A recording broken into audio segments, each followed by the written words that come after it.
Hi guys! ഇന്ന് ഞാൻ വന്നിട്ടുള്ളത് ഫുൾ ബോഡി വൈറ്റനിങ്ങിന് വേണ്ടിയിട്ടുള്ള ഒരു ബാത്ത് ക്രീമിന്റെ റെമഡി ആയിട്ടാണ് കേട്ടോ.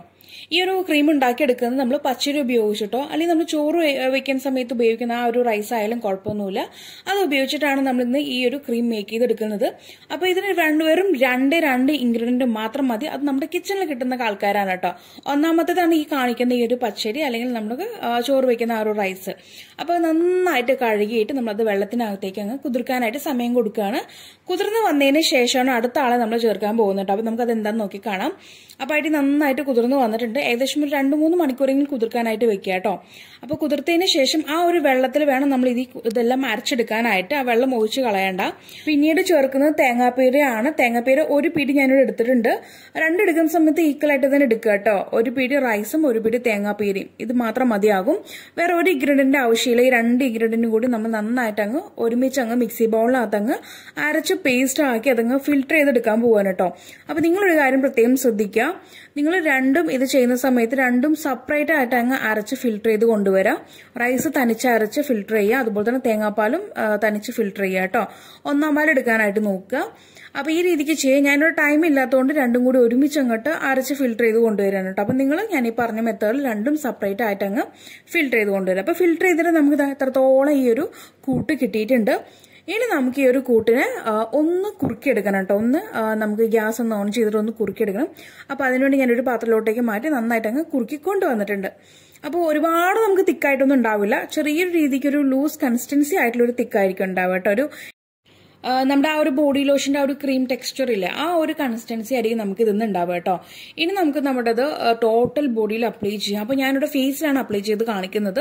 അപ്പൊ ഇത് ഫേസിലും അപ്ലൈ ചെയ്യാം, ബോഡിയിലും അപ്ലൈ ചെയ്യാം, നോ പ്രോബ്ലം. അതുപോലെ തന്നെ നമ്മൾ അപ്ലൈ ചെയ്തിട്ട് കഴുകുമ്പോൾ പ്ലെയിൻ വാട്ടറിൽ ഉപയോഗിച്ച് കഴുകാനായിട്ട് നോക്കട്ടെ. പ്ലെയിൻ വാഷാണ് നമുക്ക് വേണ്ടത്. അതല്ലാതെ സോപ്പ് ഉപയോഗിച്ചിട്ടൊന്നും നമുക്ക് കഴുകേണ്ട ആവശ്യമില്ല. ഇനി നിങ്ങൾക്ക് സോപ്പ് ഉപയോഗിച്ചേ മതിയാവൂ എന്നുണ്ടെങ്കിൽ നിങ്ങൾ ആദ്യം സോപ്പ് തേച്ച് നന്നായിട്ട് കുളിച്ച് വരിക. എന്നിട്ട് അതിന് മീതെ ഈ ഒരു നമ്മുടെ ഈ ഒരു കൂട്ട് നന്നായിട്ട് തേച്ച് പിടിപ്പിച്ചതിന് ശേഷം ഒരു 15 മിനിറ്റെങ്കിലും നിൽക്കാനായിട്ട് നോക്കുക കേട്ടോ. 15-20 മിനിറ്റ് കഴിഞ്ഞതിന് ശേഷം നമുക്കതങ്ങ് വാഷ് ചെയ്തിട്ട് വരാം കേട്ടോ. പ്ലെയിൻ വാഷ് ആയിരിക്കും. ആരും സോപ്പ് ഉപയോഗിക്കരുത്. മാക്സിമം ആഴ്ചയിൽ ഒരു 3-4 തവണ ഉപയോഗിക്കാനായിട്ട് നോക്കുക. നമുക്ക് ഈ ഒരു കൂട്ട് ഫ്രിഡ്ജിൽ സ്റ്റോർ ചെയ്ത് വെക്കാൻ പറ്റും. ഒരു 1 വീക്ക് വരെ സ്റ്റോർ ചെയ്ത് വെക്കാൻ പറ്റും. ഇനിയിപ്പോൾ ഫ്രിഡ്ജ് ഇല്ലാന്നുണ്ടെങ്കിൽ നിങ്ങൾക്കിത് ഞാൻ മുന്നത്തെ വീഡിയോയിലൊക്കെ പറഞ്ഞിട്ടുണ്ട്. നമുക്കിത് എയർ ടൈറ്റ് ആയിട്ടുള്ള ഒരു ബോട്ടിലിനകത്തേക്ക് സ്റ്റോർ ചെയ്തിട്ട് നമുക്ക് വെള്ളത്തിനകത്ത് ഡിപ്പ് ചെയ്ത് വെക്കാം. ഇപ്പോൾ കുടം വെള്ളം ഉണ്ടെങ്കിൽ നമ്മൾ കുടിക്കാനായിട്ട് കുടത്തിൽ വെള്ളം പിടിച്ച് വെക്കുകയാണെങ്കിൽ ആ ഒരു കുടത്തിനകത്ത് നമുക്ക് ഇത് ഡിപ്പ് ചെയ്ത് വെക്കാം. അല്ലെങ്കിൽ ഇതിനുവേണ്ടി സെപ്പറേറ്റ് ആയിട്ട് ഒരു പാത്രത്തിനകത്ത് വെള്ളം നിറച്ചിട്ട് അതിനകത്ത് ഈ ഒരു കൂട്ട് നമുക്ക് അങ്ങ് ഡിപ്പ് ചെയ്ത് വെക്കാം. നമ്മൾ ഇടയ്ക്കിടയ്ക്ക് വെള്ളം ഒന്ന് മാറ്റി കൊടുത്താൽ മതി കേട്ടോ. അങ്ങനെയാണെങ്കിൽ നമുക്ക് 2-3 ദിവസം വരെ നമുക്കിത് പുറത്ത് സൂക്ഷിക്കാൻ പറ്റും. ഫ്രിഡ്ജ് ഇല്ലെങ്കിൽ കേട്ടോ. ഇല്ലെങ്കിൽ നിങ്ങൾ മസ്റ്റായിട്ട് ഫ്രിഡ്ജിൽ തന്നെ സ്റ്റോർ ചെയ്ത് വെക്കുക. ഒരു 1 വീക്ക് വരെ നമുക്കിത് കേടുകൂടാതെ ഉപയോഗിക്കാൻ പറ്റും കേട്ടോ. അപ്പൊ ഈ രീതിക്ക് നിങ്ങൾ വേണം അപ്ലൈ ചെയ്തിട്ട് കഴുകിച്ച് വരാനായിട്ട്. അപ്പൊ ഗൈസ് നമ്മളിത് അപ്ലൈ ചെയ്യുമ്പോൾ നമ്മുടെ സ്കിന്ന് ആ ഒരു ഫസ്റ്റ് യൂസിൽ തന്നെ നല്ലൊരു ബ്രൈറ്റ്നെസ്സും അതുപോലെ നമ്മുടെ സ്കിന്ന് നല്ല രീതിക്ക് സോഫ്റ്റ് ആയിട്ട് ഉണ്ടാവും കേട്ടോ. നമുക്കിത് ശരിക്കും എന്തെങ്കിലും നമ്മളൊരു പാക്കോ ക്രീമോ എന്തെങ്കിലും നമ്മൾ ക്രീമല്ല, പൊതുവെ നമ്മളൊരു പാക്കും കാര്യങ്ങളൊക്കെ അപ്ലൈ ചെയ്യുന്ന സമയത്ത് ഞാൻ ക്രീമും അതുപോലെ തന്നെ ജെൽസൊക്കെ അപ്ലൈ ചെയ്യാൻ പറയും. പക്ഷെ നമുക്ക് ഇത് ഉപയോഗിച്ചിട്ടുണ്ടെങ്കിൽ വേറൊരു ക്രീമിന്റെ ആവശ്യം വരുന്ന എനിക്ക് തോന്നുന്നില്ല. കാരണം അത്രയും സോഫ്റ്റ് ആയിട്ടാണ് സ്കിൻ ഇരിക്കുന്നത്. നല്ല മോയ്സ്ചറായിട്ടാണ് ഇരിക്കുന്നത് കേട്ടോ. അപ്പോൾ അടിപൊളിയാണ്. നമുക്കിത് നമ്മുടെ സ്കിൻ ടോൺ കൂട്ടുകയും ചെയ്യും. മാത്രമല്ല സ്കിന്നിലത്തെ പാടും കാര്യങ്ങളൊക്കെ നന്നായിട്ട് കുറയ്ക്കും.